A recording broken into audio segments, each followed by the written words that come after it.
Path of Exile 2 Guide, Warrior Warbringer Full Build for Season 2, Dawn of the Hunt. Let's not waste time, let's go.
This warrior build is only 10 exalts, so in other words, this is the cheapest build that you can play in a game and finish citadels. When you finish citadels, you get fragments. When you get fragments, you get a lot of currency to buy better gear. So again, only 10 exalts, so it's 1 exalt per item, and you clear everything that exists. That's how great the build is. Let's start from itemization. For the hammer, for the weapon, for the mace, we need classic increased physical damage with plus as big as you can to all melee skills. And that's about it. Everything else doesn't matter that much. The higher the DPS, the better. For the helmet, armor, gloves, and boots, we go with straight up armor with covering all resists, so you max out fire, lightning, cold, and chaos to 75.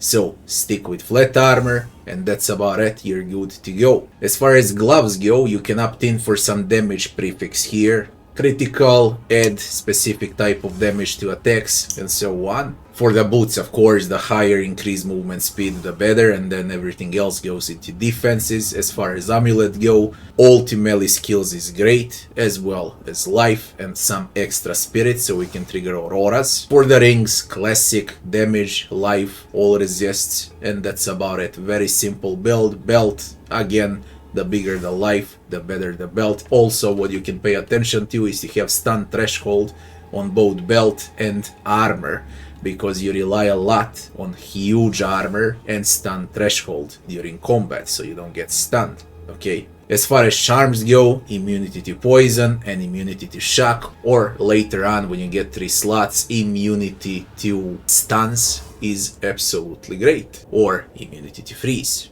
That would be the itemization for the warrior. It's very simple. Again, all of these items are 1 exalt, and you can do citadels on tier 15.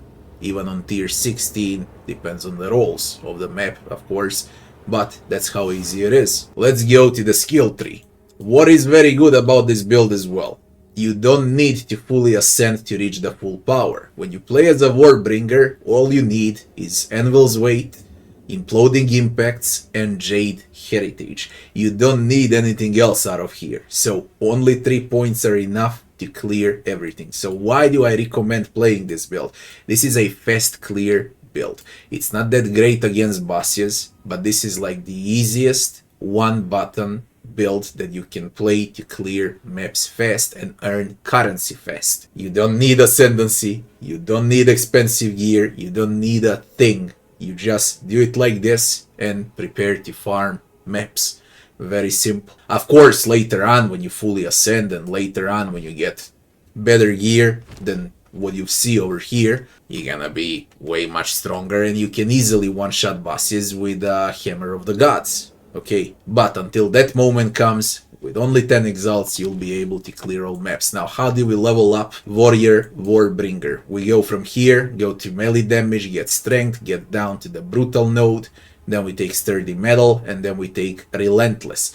Once we're done with this segment, we're gonna go to the left, we're gonna take smash, we're gonna continue down, all the way down, where we're gonna take singular purpose, we're gonna take blade catcher, and we're gonna take polished iron, big nodes. Once we're done with all of this, we're gonna go up and we're gonna scale down here toward barbaric strength and vulgar methods, okay? Because we want those extra crits and extra strength, you're gonna benefit a lot out of it.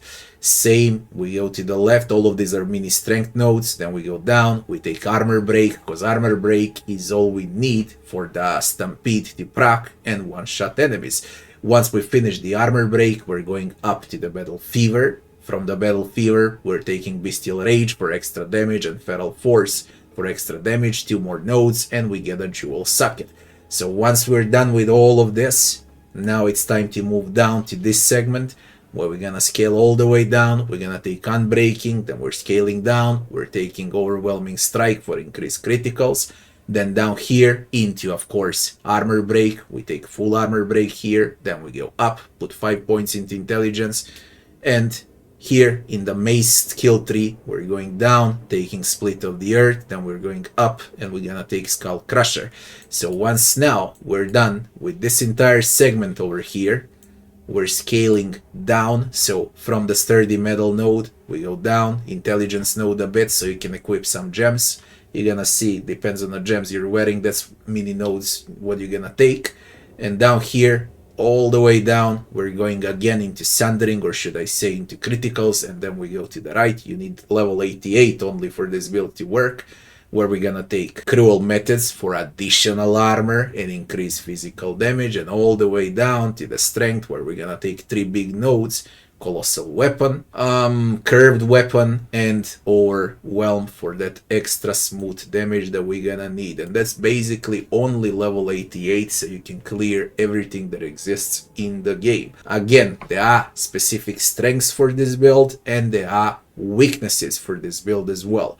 Mega fast clearing time, extremely cheap, very tanky. Those would be pros. Cons: low buzz damage until you get better items, and you're gonna rely a lot to hit with a Hammer of the Gods, because Stampede doesn't deal enough damage to bosses like Hammer of the Gods. So you're gonna need some better gear for the Hammer of the Gods, but once everything procs, you're gonna be great with this type of warrior. And again, the biggest pro on top of those 3 is that you don't need to fully ascend. So you can basically speed farm tier 15 very early in the game. What about the gems? On a mace strike, we're taking close combat, martial tempo, heavy swing, and splinter. For encasing jade, they're still working on a spell. It really doesn't matter. All you need to do is to know when to use encasing jade where you're in danger. Okay. For the sunder, sunder is your attack from afar. Okay, so you can actually hit some enemies from afar if you cannot reach them with stampede. All right. And for the Sunder, we're gonna take Immolate, Long Shot, and Primal Armament. Now, the main damage dealing spell is, of course, Stampede. Damage seems low, but when it procs those aftershocks, it one-shots everything on the screen, like you've seen at the beginning of this video in a gameplay showcase. You one-shot everything with such a small amount of damage. Extremely broken, yeah. So for the Stampede, we're gonna take Armor Explosion. This is your main damage output, and this is how you kill enemies. Then we're gonna take Fire Penetration into Fire Infusion, and we're gonna end up with Magnified Effect, and this is your main ability. For the Aura, we go with the Time of Need, where we're gonna boost the aura with Vitality and Herbalism. For the Infernal Cry, our war cries, we play with both Seismic Cry and Infernal Cry. So for Infernal Cry, we're using Execute, Ignition, and Premeditation. For the Herald of Ash, our second aura, we're using Precision, for extra accuracy of course, Persistence, and Fire Mastery. For the Lip Slam, this is when you get stuck, okay?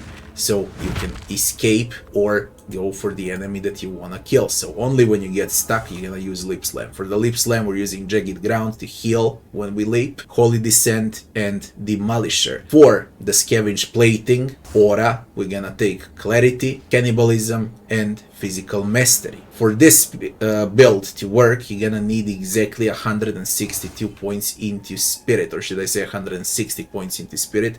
Where to find Spirit? On Amulet and on Body Armor. Those would be the best two options for you to find Spirit. For Seismic Cry, we're using Break Endurance, Corrupting Cry, and Unbreakable. And now for the spell that's only good against rares and bosses, Hammer of the Gods, we're gonna use Inevitable Critical, Heft, Fist of War, and Concentrated Effect. And this is the spell Hammer of the Gods that actually one-shots everything on the map.